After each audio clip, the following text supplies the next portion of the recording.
That was a shocking display of how un-Latin I am, you see. No, that is your Latin blood. It's coming to the fray. Cut me and I bleed vodka, not rum, I think. Anyway, there you are. So part 2, here we are. So before we go to part 2, Bob, we'll just talk about the gear that we're using today. Why not? Okay. So I'm using this. This is the actual guitar that I took to Cuba. This went to Cuba.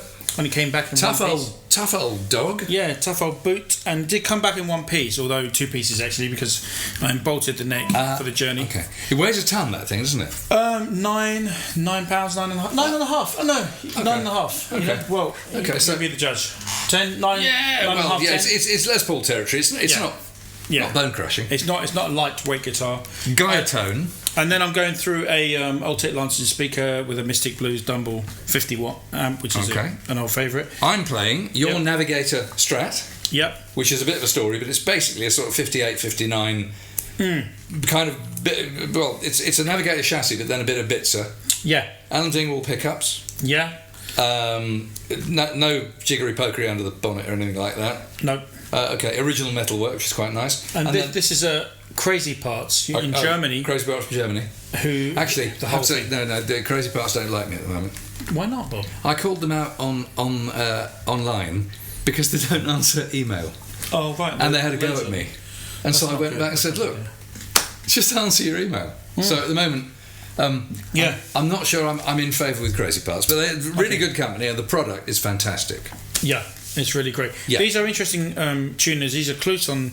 Can only get these in Japan, but they're the original material that the original 60s tuners were made, and you cannot get even the USA master built ones don't use the correct tuners. Okay. Did you say they were non-magnetic or magnetic? I can't remember which is which. Which way round, but they're whatever the originals were. And even Fender Custom Shop, Dale Wilson, 10,000 quid, will not have the correct tuners that they had in the 60s. Okay. But these are the correct ones. And then I'm playing through a cable into your big box, which is just a straight line boost, just because Strats need a bit of fattening up. Yeah, this is, I don't know if I can show it to you guys. Can you see that?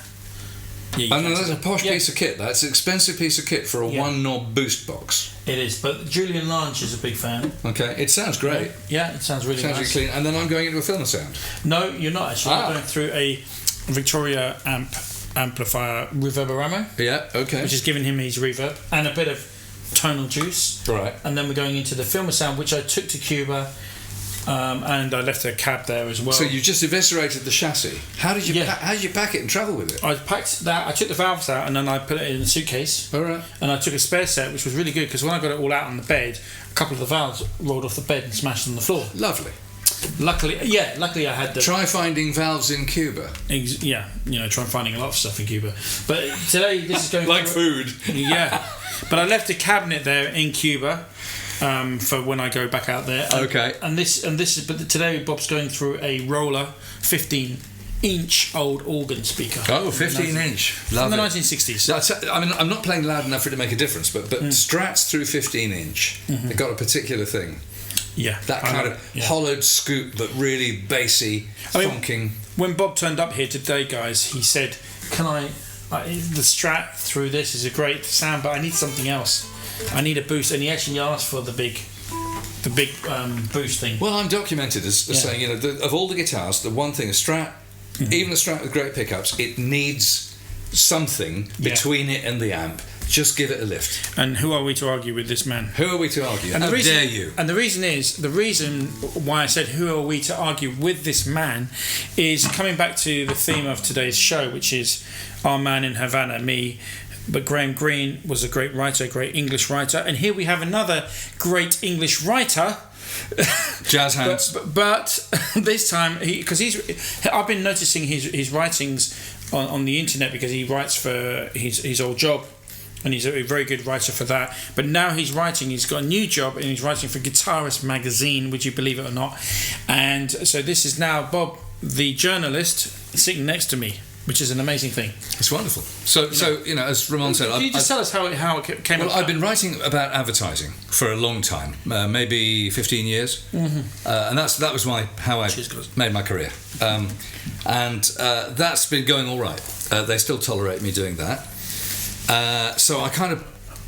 Because I'm not a trained writer or anything like that. I've got no skills credentials. I'd argue with that, but but anyway, that went well, and so I thought, well, okay, fine. And then I wrote for the North American Guitar when they published that exquisite online magazine called Connoisseur, which was really kind of coffee table. Oh, seriously, high end stuff. I mean, the templates that they designed were really expensive.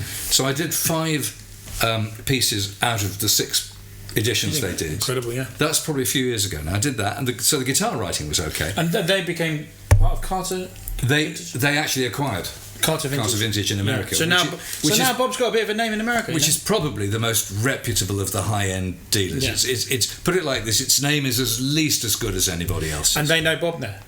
And because it's run by Brits. Yeah. Is it really? I knew when. It's run by Brits. Yeah, they're Brits. Right. Oh, can I just say one thing we missed out before we move on? I was playing the Daniels earlier, so the Daniels Les Paul, which is actually in between me and Bob. With your Dingwall Peter Greens? With the Dingwall Peter Greens, I was playing this on the Blind Faith song. The Blind Faith. Yeah. So back. So that was that, and then basically I've been sort of hovering around, with the guys at Guitarist and stuff for a long time, and then we finally got together and talked about it and thought, let's give it a go. So that was that. And so my first piece came out about 6 or 7 weeks ago about ES 330s, which, if you've watched this show, I'm mad for 330s and I'm mad for single pickup. He's obsessed with those. The favourite guitar, and I'm almost holding the torch, solo for single pickup guitars. So I read about that, and I have to say, when it came out, I got such a bloody buzz because seeing your writing published is one thing, but seeing your writing dressed up the way they do in a professional magazine publisher like that with those photographs is like. I mean, wow. Did you walk into? Because this is what I would have done. I would have walked into W.H. Smith's to look at it. Did you do that? No, because what happens is the way things are published these days. Guitarist, they'll say when they're publishing next month in the back of the current issue, but it's a bit porous because what seems to happen is that the subscribers who get it by post, they seem to get their copies first. Right. So a couple. Do you subscribe? No. Right. But a couple of friends of mine do subscribe, and they were phoning me up saying, "Hey, look, this looks amazing. It's out." And I'm going, "God, this is almost a week early." Then the next thing that happened was it came out. But you got a copy of the magazine, right? Wait, in order. It came out, but I read all my magazines on an app called Readly, which costs £10 a month, which is about what Guitarist costs. But for that, I get rid of Vogue, Vanity Fair, The Guardian, The Independent. So I read a lot. So I get all this reading matter as well as Guitarist for the same price.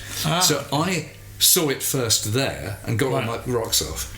And then finally, to complete the picture, Future Publishing, who publish Guitar, are very good. Guitarist, they're very good, because within a few days they post you your own souvenir hard copy, which is bloody fantastic. So I've got the first one, and my second article came out last week on Gretsch Duojets, and that will be in the post any day now. So I've got my souvenir copy, trophy copy. Sorry about the use of the word copy. So my writing copy for my next piece is now submitted. But you can't say what it is. I'd rather not steal their thunder and say what it is, but that's submitted, and obviously they're now working over whether it's any good, whether they like it, whether it needs some tweaks. I'm going down to them to photograph the instruments in 10 days' time, so it's obviously not going to appear before then. So that's buns in the oven, and I've already got agreement as to what the next subject is going to be. Wow!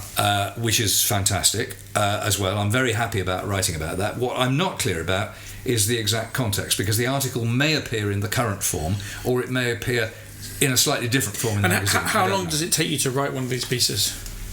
Because I know that Bob's attention to detail is very good. Well, so the first thing is I'm obviously thinking about writing it for quite a long time before I write it. Right. So my head's full of stuff. You're right. Okay. The way I write is I then have a kind of brain dump. I literally get on a keyboard. I'm not a great typist, and I just kind of it all comes out, vomit into the keyboard, and all the stuff I've been thinking about, and it comes out. It's all in the wrong order, but basically I've just dumped all the componentry in. Yeah.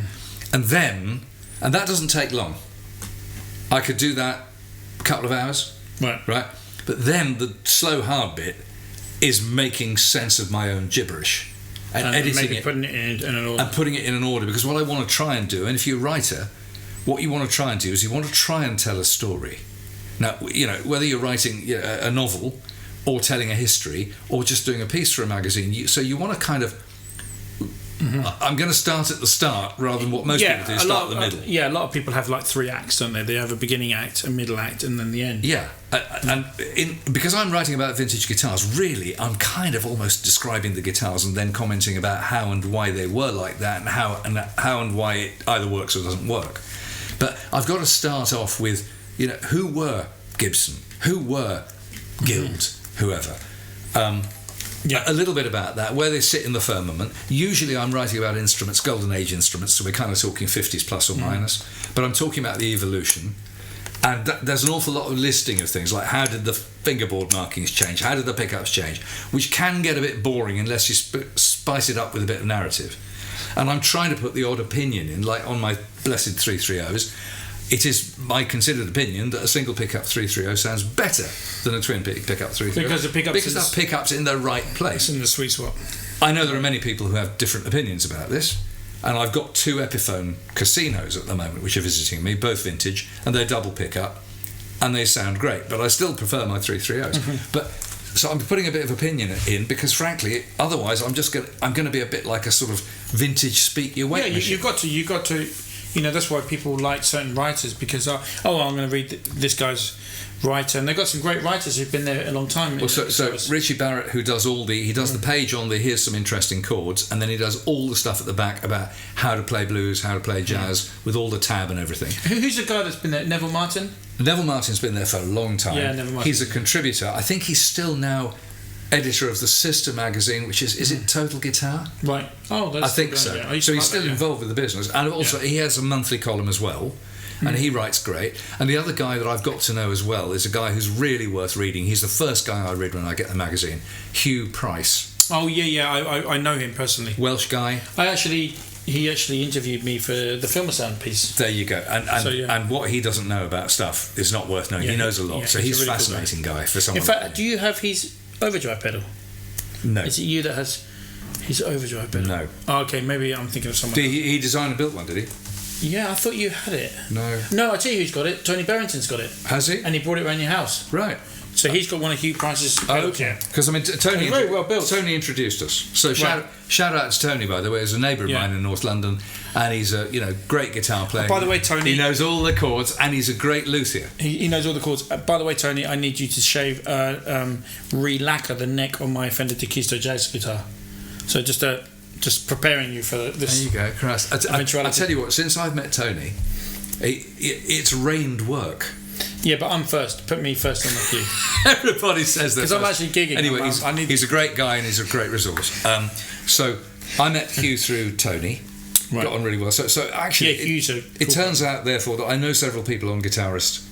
Already, and that's only. And then the main guy, the main man. Jamie Dixon, the editor. Jamie Dixon's a great guy, and I know him he's personally. Terrific guy. Not a bad acoustic player. He's just recorded an album. That's worth a listen. Yeah, no, he's really great. Good. He's a great songwriter. And do you know what? I actually went for an interview for Guitarist magazine. God, you could have been my boss. 12 years ago.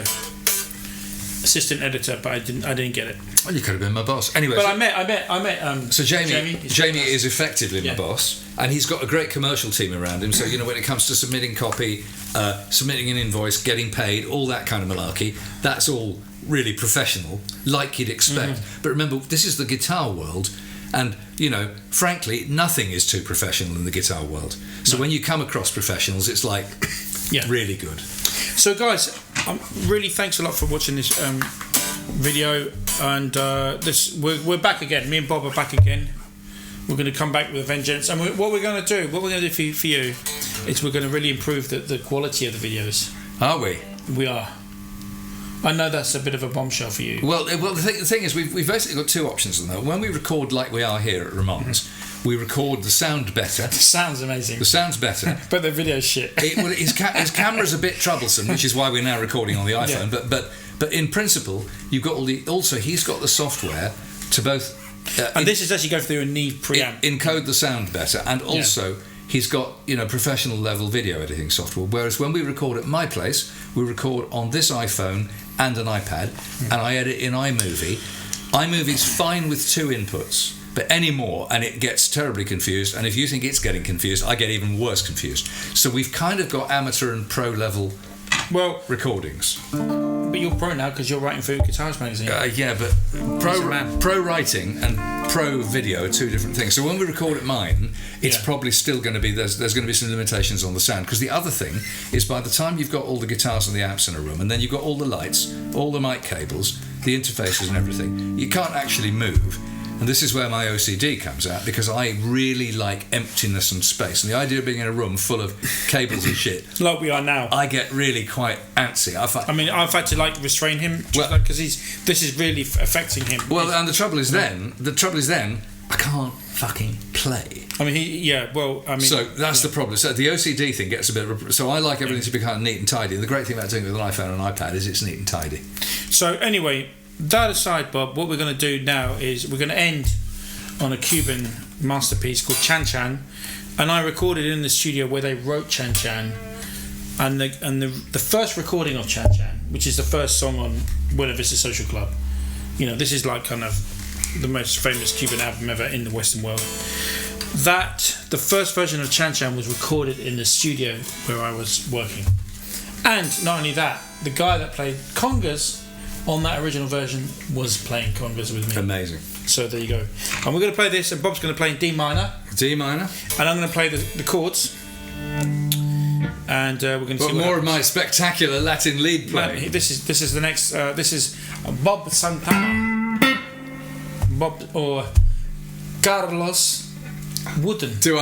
Carlos Wooten. Senor Wooten. Not even convincing myself. Señor Wooten va a tocar la guitarra para nosotros, la caliente estilo de guitarra que me encanta mucho. Okay, Bob. I see. Okay, let's see what chords you bowl me then. Here we go. This is D minor, F major, G minor to A major. Okay.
That was almost a Vincent Price Beatles chord. Yeah. Until next time, fellas, nice to see you. And please keep tuning in. It's goodbye from him, and it's goodbye from the journalist. It is indeed.